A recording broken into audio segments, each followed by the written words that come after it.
The study of history regularly undergoes periods of self-examination. The current phase I teach places a greater emphasis on understanding the experiences of regular people during each era. This shift from focusing solely on kings and queens to the everyday struggles of men and women has been refreshing. Students grow tired and complain about rote memorization of historical names and dates related to events that seem distant in both time and societal standing. However, one period where I have no concerns that the common folk might be overshadowed is the Third Crusade. While hundreds of thousands of nameless victims fought and perished, it is impossible to divert attention from Richard the Lionheart and his equally, if not more, chivalric foe, Salah al-Din. These two figures loom larger than life on the battlefield and in the strategic sessions during the Third Crusade. Even God, the supposed reason for this holy war, takes a backstage role to the warrior kings leading their armies in the name of that God.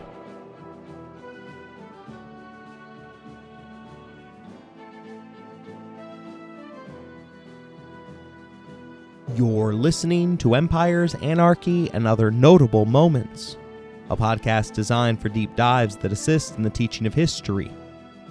This series focuses upon the English King Richard the Lionheart. Episode number 3, The Third Crusade.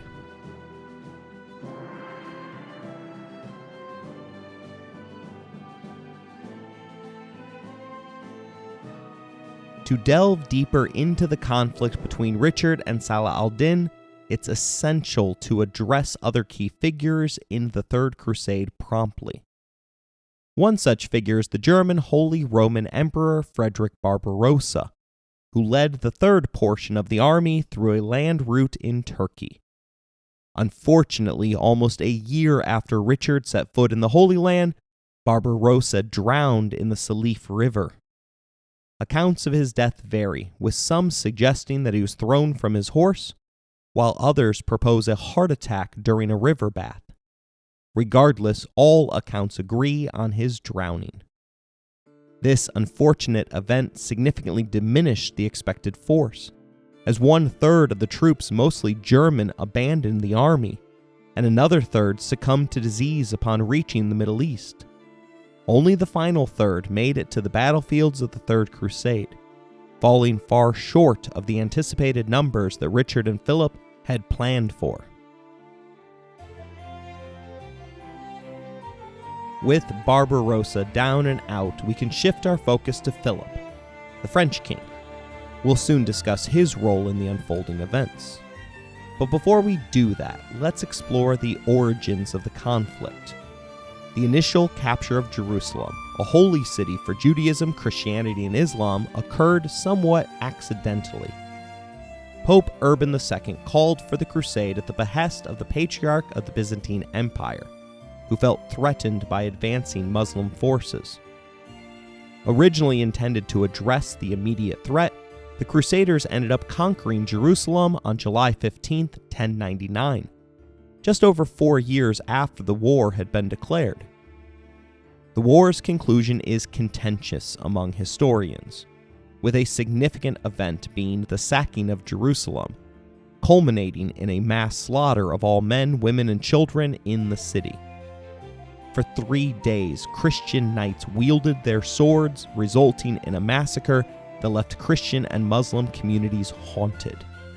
The gruesome tales of crusaders wading through knee-high blood in mosques filled with bodies became legendary, passing down through generations to reach the ears of a young Richard and Salah al-Din.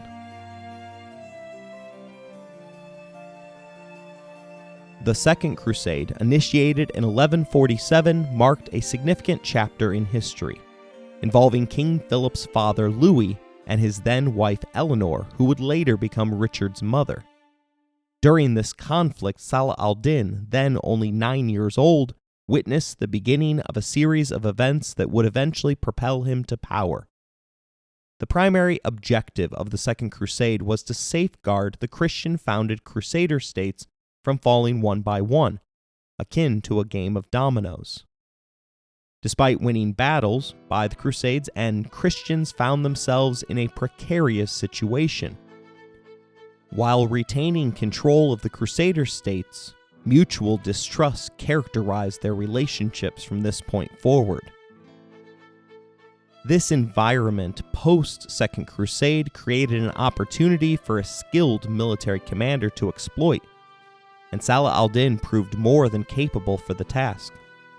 As a devout Kurdish Sunni warrior, he initially played a behind-the-scenes role in Egypt, assisting his uncle in placing a teenager on the throne as vizier to curb the influence of the nation's Shiite population. However, Salah al-Din soon realized that his impact was limited in the shadows, prompting him to seize control of Egypt, ensuring Sunni dominance.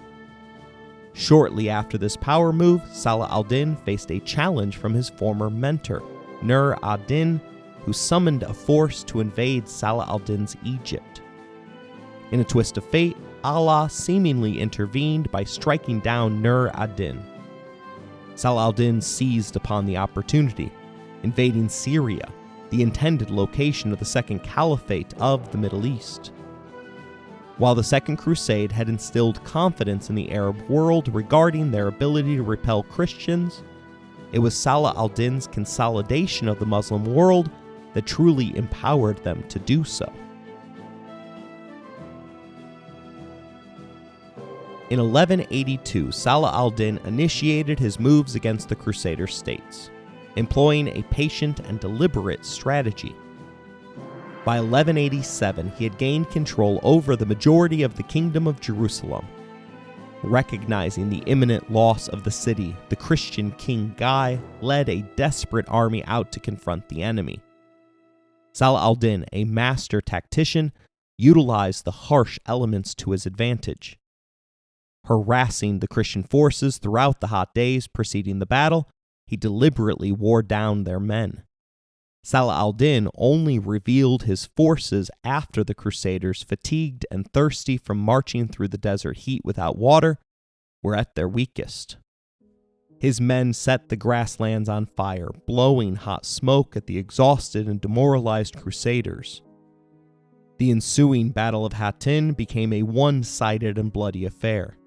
King Guy was spared, but forbidden to return to Jerusalem. Many knights and nobles were also spared and later ransomed.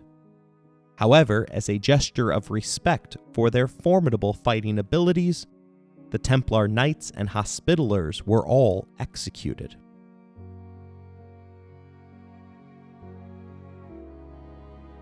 With organized resistance eliminated, Salah al-Din systematically conquered the cities surrounding Jerusalem. His arrival at the capital in October marked the beginning of the Siege of Jerusalem, a process that took longer than necessary. Salah al-Din, recognizing the plight of the leaderless citizens, offered generous terms. Initially, he proposed allowing them to take their possessions and leave under military escort, an offer that was rejected.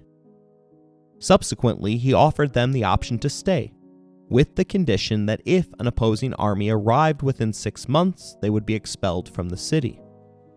This proposal, too, was rejected.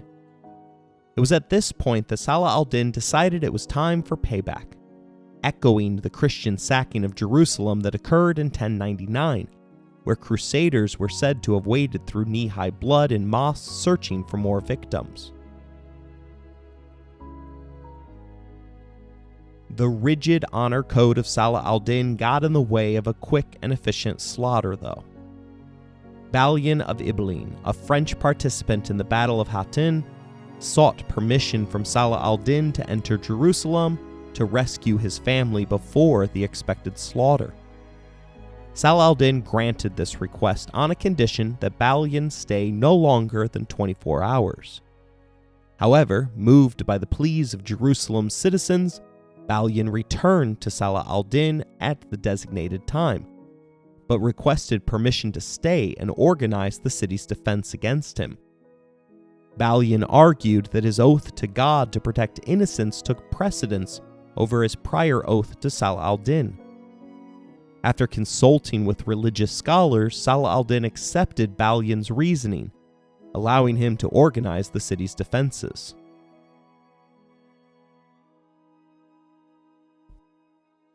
Despite Balian's strategic leadership, it became evident after the first day of fighting that the Christians had little chance of victory. Balian attempted to sue for peace, but Salah al-Din, recalling the brutality of the Christian conquest of Jerusalem in 1099, initially rejected the plea. However, Balian countered with a threat to destroy everything within the city, killing all prisoners if they were faced with inevitable defeat. Struck by the tone of Balian's speech, Salah al-Din, after consulting his advisors, opted for a compromise to avoid the massacre promised by the Christians. On October 2nd, Salah al-Din triumphantly entered Jerusalem, keeping his word to not kill any Christians. Ransoms for nobles were kept low, and the city was spared from plunder. Those who did not qualify for a ransom, however, were enslaved. Supply and demand took over, and eventually it was said that in Damascus a slave could be bought for 1 sandal. Salah al-Din eventually began releasing families freely, declaring that Christians everywhere will remember the kindness that we have done for them.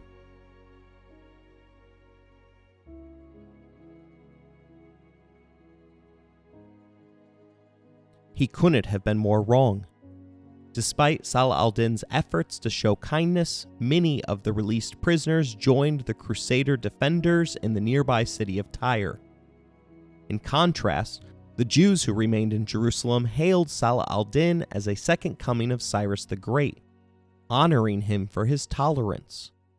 Salah al-Din had successfully ended nearly 100 years of Christian occupation of Jerusalem, but now he faced the challenge of holding the city against the inevitable Christian onslaught.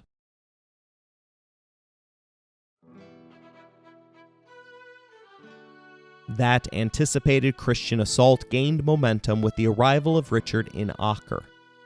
This marked the moment to set aside the second of the 3 Crusader kings, King Philip of France, who had arrived a month and a half before Richard. The early arrival by Philip was mainly due to the Lionheart's conquest of Cyprus. The ongoing discord between the 2 friends, which began in Sicily, resumed immediately upon their forces reconnecting. Acre, the chief port of Palestine, held immense strategic importance as the traditional arrival point for Christians on pilgrimage from Europe. Securing the city was tactically crucial, allowing for reinforcements and supplies to arrive by sea. A marvel in itself, Acre featured a triangular shield-like design with 2 sides facing the sea, and the remaining side fortified with a double wall, ditches, and numerous overlapping towers, offering archers a vantage point to rain down arrows on attackers. The largest tower guarding against sea invasion was named after Beelzebub, the demonic lord of the flies, and was built on a site believed to have been a place of ancient human sacrifice, hence the supposed prevalence of legions of flies that protected the city. When Richard arrived in Acre, he found a city under a prolonged siege within another siege. Muslims controlled Acre, with King Guy and his Christian forces stationed on a sandy hill a mile away, and Salah al-Din bringing a second Muslim army to a hill a mile further, effectively encircling the Christian forces that were already encircling Muslim-held Acre. As both sieges endured their second winter, the suffering became palpable. Christians resorted to slaughtering war horses for sustenance, and even turned to consuming grass. Salah al-Din, recognizing the dire situation, dispatched soldiers as swimmers, laden with money to implore the city's defenders not to yield to the enemy, despite the citizens slowly succumbing to starvation within the city. Philip's arrival to this desperate scene had been marked by significant fanfare. The French monarch appeared as the image of a noble savior, disembarking with 6 ships loaded with ready-to-use war horses. Philip, adorned with a magnificent, rare white falcon on his arm, positively oozed the image of a conquering lord and hero. King Philip's moment for glory had finally arrived.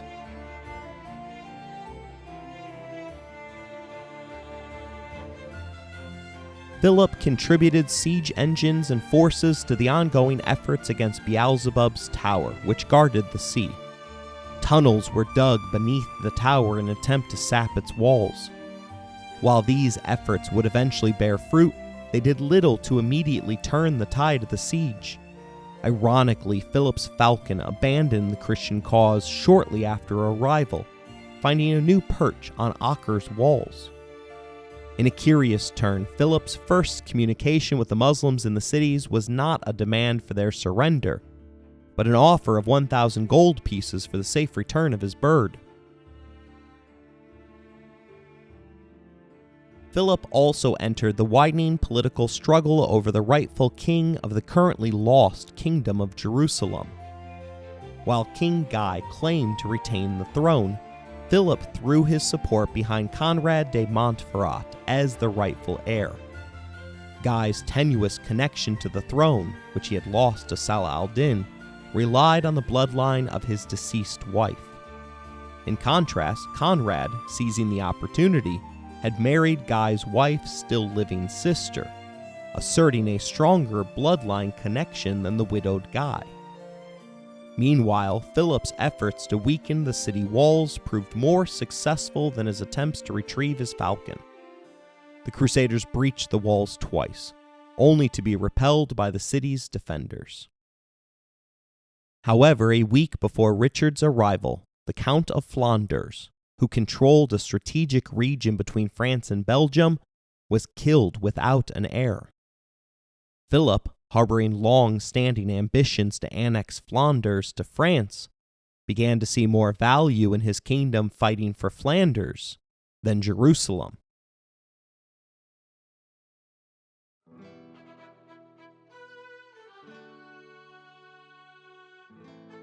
Richard's arrival on June 8th, marked by the entrance of his 25 warships, sparked jubilation among the Christians.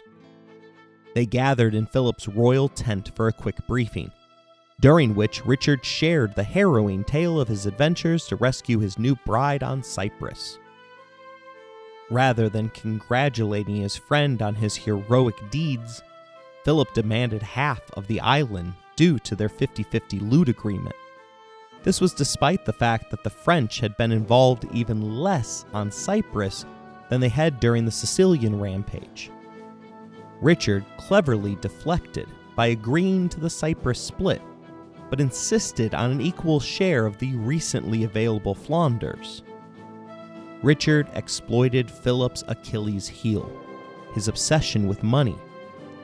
Philip was cheap. After finding out that Philip only paid his soldiers 3 gold per week, Richard ensured that everyone in the camp heard that he pays 4 gold. This financial revelation subtly undermined Philip's authority, earning Richard a favorable reputation among the troops. Against the wishes of his former close friend, Richard immediately assumed command of the siege of Acre. He swiftly directed his efforts against the land gate, reconstructing his wooden fort from Sicily into a tall tower, which kept its name of Monte Griffon. This tower, armed with arrows, proved more effective than the smaller ones ringing the city. Additionally, Richard utilized granite boulders that he had taken from Sicily, which caused more damage than the locally sourced limestone being used by Philip. Salah al-Din, perhaps sensing the tide turning, offered a gift of sweet pears, plums, and fruits as a gesture of willingness to negotiate. However, the talks proved fruitless, with both sides seemingly anticipating reinforcements. Richard appeared content to initially wait. Weakened and losing his golden red hair due to a bout of scurvy, made him unfit to lead wartime charges. Christian reinforcements, however, were the first to arrive on July 2nd, following the successful destruction of Beelzebub's tower by Philip's sappers. With an opening finally revealed to them, the Christians surged forward, and Richard, still ill, wasn't willing to remain sidelined. Thus, he sat atop a royal litter armed with a crossbow, actively engaged in the battle. He motivated his men to rush forward heedlessly by offering a week's wages to anyone who brought him a piece of the city's walls. The fate of the city became increasingly evident to all observers. Negotiations began with Philip eager to come to a peace agreement, while Richard remained stubborn in his demands. Victory for him was always best served on the side of a soldier's sword rather than a negotiator's pen. During the diplomatic talks, Salah al-Din furiously tried to break the Crusaders' outer lines to reach the city in order to change the outcome. Eventually, he determined that the city was doomed and began destroying the surrounding villages to prevent the Crusaders from utilizing them in the future. Acre officially surrendered to Richard on July 12, 1191. The city's residents bought their lives by promising to fulfill the following terms. 500 Christian prisoners would be returned. The true cross would also be returned. 200,000 gold pieces would be handed over. 2,000 Muslim soldiers would become prisoners, and the city's 100 richest individuals would become hostages. Richard had arrived at a multi-year siege that had in turn become besieged.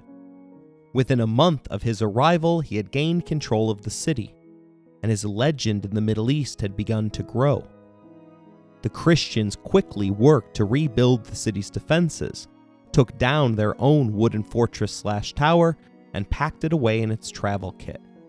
Richard wrote home that they should expect him back by Lent.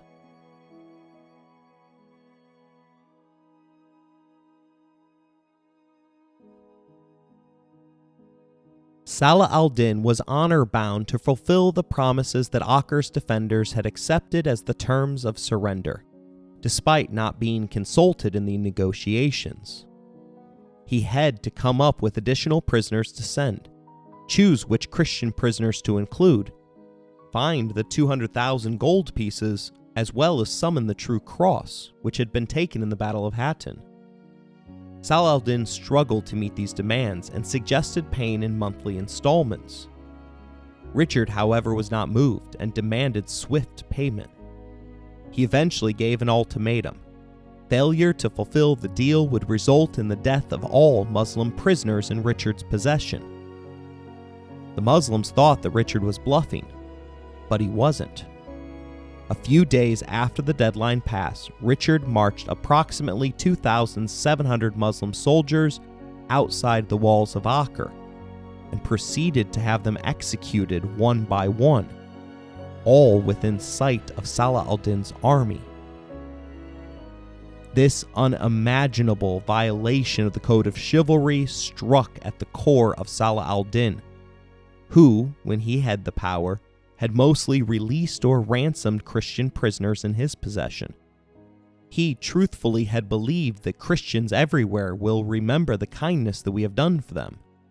This act of cold-blooded violence cemented the concept of jihad, or holy war, in defense of the faith, and rallied Muslims throughout the Arab world to Salah al-Din's cause. For Richard, the executions were just another example of his pragmatic side. Richard had instantly jumped at the chance to restore the Holy Land and go on a crusade, but there's little in this story of the religious side of the Lionheart. For Richard, this was all about the glorification of warfare, and managing 2,700 prisoners while marching through the desert, all the while facing an enemy who was renowned for his harrying tactics, was nearly impossible. Freeing the prisoners and having them rejoin the enemy, or leaving behind enough soldiers to continually guard them, decreased his odds of victory. Removing them from the chessboard and using them to send a message was the sensible move in Richard's mind. The mess created by Richard's decision was not going to be cleaned up by King Philip. Claiming that he had fulfilled his crusader vow by retaking Acre, he returned home to pursue war in Flanders instead. Leopold V would also abandon Jerusalem. He was the Duke of Austria and in command of the remaining German crusaders.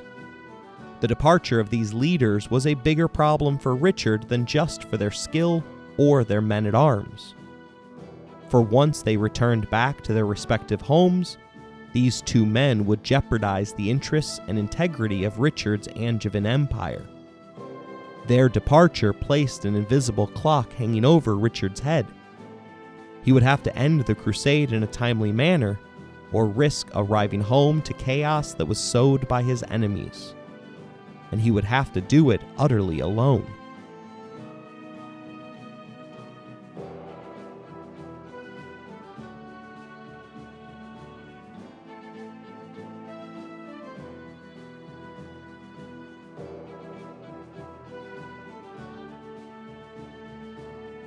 Rather than go through every painstaking detail regarding the Third Crusade, let's speed up a little bit, much like Richard did in August of 1191, in order to hit the major highlights, or lowlights, depending upon which side of the conflict resonates with you.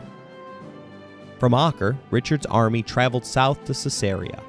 As the name suggests, it was an ancient Roman city famous for its palm trees, orange groves, and buffalo milk. The city was known for having a magnificent harbor made out of marble that had been built by King Herod. Richard always attempted to keep the sea guarding his back, just in case his men needed to make an emergency exit. His soldiers were forced to march fully armored during the day, and their movements were closely tracked by the enemy. Salah al-Din was patient, however, and was content to let sunstroke strike most of the blows against the Crusaders. Expecting to find some respite, they arrived instead to a completely abandoned city, devoid of refuge and food. Upon leaving the abandoned city, the skirmishes grew in frequency and intensity. An Arab chronicler marveled at the discipline of the Crusaders, as Salah al-Din continually attempted to cause them to break ranks so that they could be isolated from the main body and swallowed by either their forces or the desert. The chronicler described the soldiers as hedgehogs, seeing foot soldiers with 10 arrows sticking in them, but continuing to proceed at their normal pace. There were two pitched battles during the march south, one at Arsuf and another at Jaffa. Both times, Richard's armies proved to be superior, as they were every time they clashed with Salah al-Din's forces. At this point, Richard sought a truce, but it was rejected. The overture was dismissed in part because Richard continually asked for total victory, which meant the return of all Christian land in the Middle East based upon the boundaries of the Second Crusade, as well as a full withdrawal of all Muslim forces. As long as these were his demand, there could be no peace with Richard. Additionally, the memory of the executions was still too fresh in Salah al-Din's memory. The Sultan's patience was beyond thin.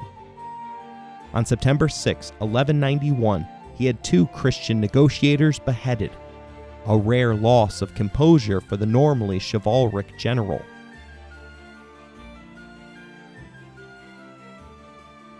Arsuf became a breaking point for Salah al-Din's forces. It was home to one of the few forested lands in all of Palestine, offering Salah al-Din the opportunity to hide the size of his forces among the trees. At this point, Richard was forced to turn inward, away from the sea and towards Jerusalem. This was Salah al-Din's best chance to prevent the Lionheart from reaching the city gates.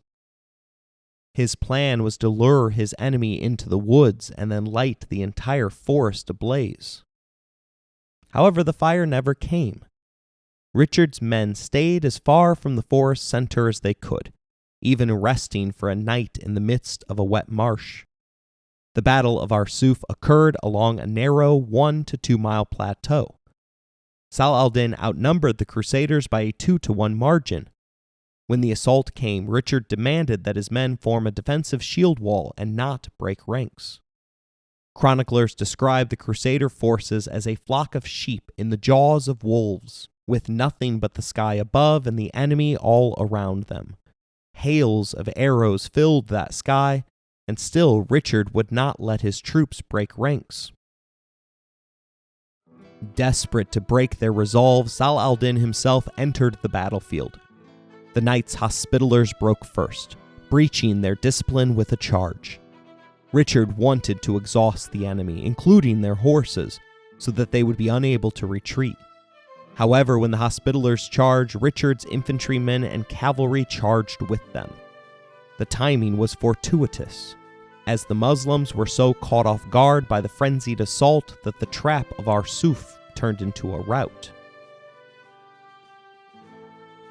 As was his way, Richard participated directly in the fighting. Chroniclers wrote, "There the king, the fierce, the extraordinary king, cut down the Turks in every direction, and none could escape the force of his arm, for wherever he turned, brandishing his sword, he carved a wide path for himself. As he advanced and gave repeated strokes with his sword, cutting them down like a reaper with his sickle, the rest, warned by the sight of the dying, gave him more ample space. For the corpses of the dead Turks, which lay on the face of the earth, extended over half a mile." Richard restored discipline and prevented any pursuit of the enemy, allowing Salah al-Din to escape his own trap. It is conceivable that had Richard had the opportunity to choose the moment of the attack, as Richard was known for his knack for military precision, they could have eliminated Salah al-Din's army. They would have to settle, however, for a military victory and a clear road to the kingdom of God.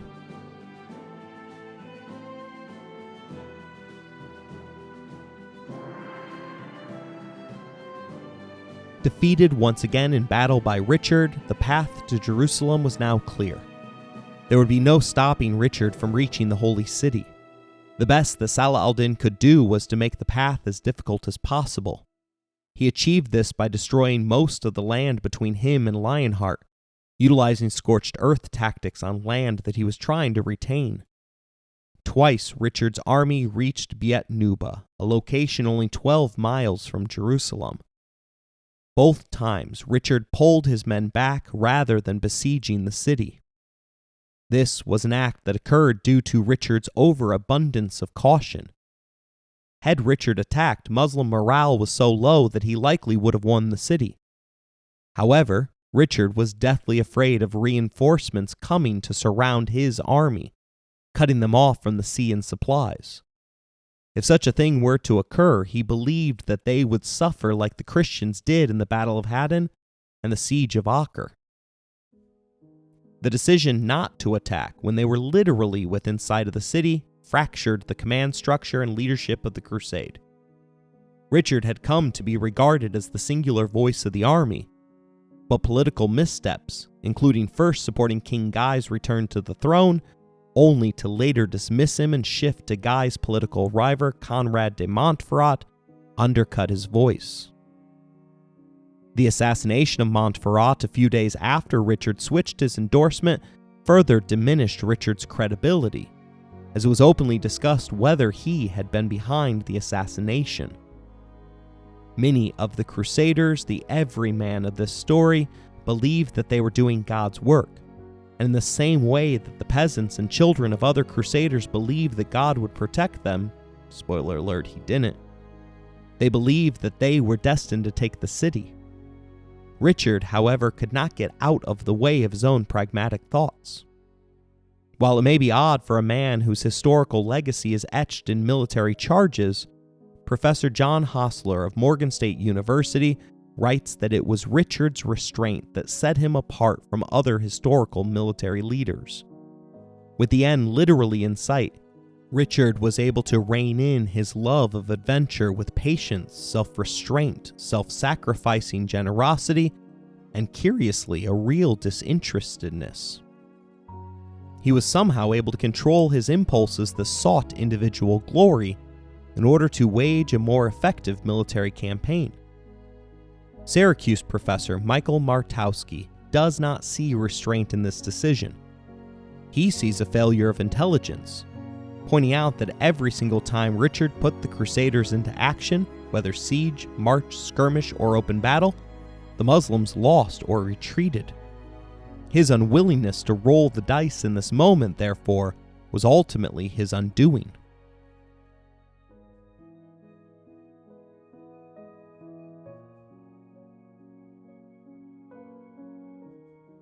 They left sight of the holy city to winter in the nearby fortified city of Ascalon. Richard's men lost both momentum and morale. A month after Richard's second feint towards the city, Salah al-Din made a bold decision. Watching Richard's army dither, he suddenly attacked Jaffa. This reawakened the lion that had wintered dormant in Richard's heart. With only 2,000 men, Richard rushed by sea to Jaffa, where they arrived to see fires already spreading inside the city walls. It appeared that Richard was too late to save one of his earlier conquests. The enemy had taken the walls of the city and besieged Jaffa's Christian defenders in the central keep. Upon seeing the enemy's flags flying from the barricades, Richard planned to turn his fleet around to consult with his generals for the best course of action. But at that moment of despair, a lone defender jumped from the wall and swam towards Richard's fleet. Informing the king that the defenders still held the central keep, Richard literally leaped into the sea, still in his boat shoes no less. There he led a charge into the city. With just 54 knights, a few hundred infantrymen, and 2,000 crossbowmen, the attack panicked the Muslims, who now had enemies in front and behind them. They also incorrectly assumed that this was only the advance guard of a significantly larger force that was coming. They couldn't imagine that the English king would be so reckless with his life without the promise of substantial backup. The Battle of Jaffa was another daring assault performed by the Lionheart. It was also another rout of Salah al-Din's forces. The Sultan wasn't able to regroup them until after they had fled 5 miles inward. Editors Michael Riley and Jamie Byram for the Inquiring History series explained the importance of Jaffa in this way. The surprise of his attack gave the Crusaders an improbable and dramatic victory. Richard's forces may have been unable to take Jerusalem, but his victory at Jaffa demonstrated his skill and valor as a military leader. It also showed that Salah al-Din was incapable of driving the Crusaders out of southern Palestine. Negotiation was now the only option. Following his victory at Jaffa, Richard's energy was sapped, and he fell dangerously ill. He was increasingly worried that his territories in France were in danger from the conspiracy between his brother John and Philip. The time had come to sign a truce with Salah al-Din. That truce would become known as the Treaty of Jaffa, and it was signed on September 2nd, 1192.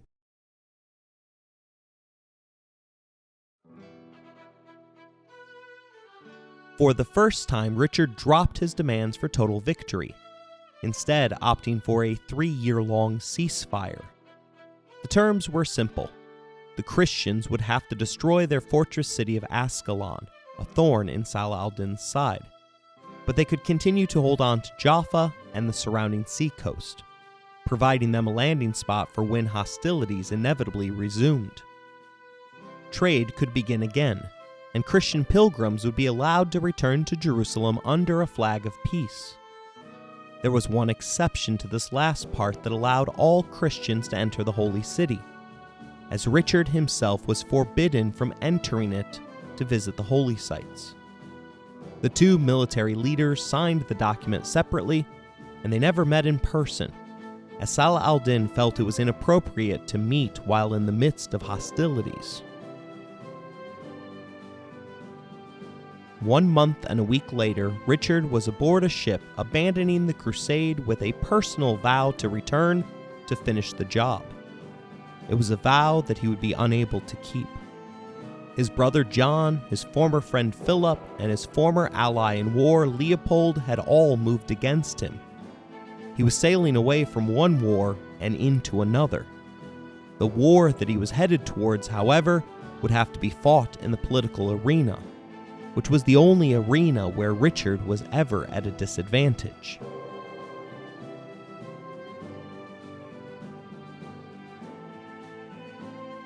I hope you enjoyed today's episode. If you want to interact with the show, you can email us at resourcesbylowry@gmail.com. If you'd like to financially support the show, please look in the description for more information. As always, thank you for listening, rating the show, and spreading the word.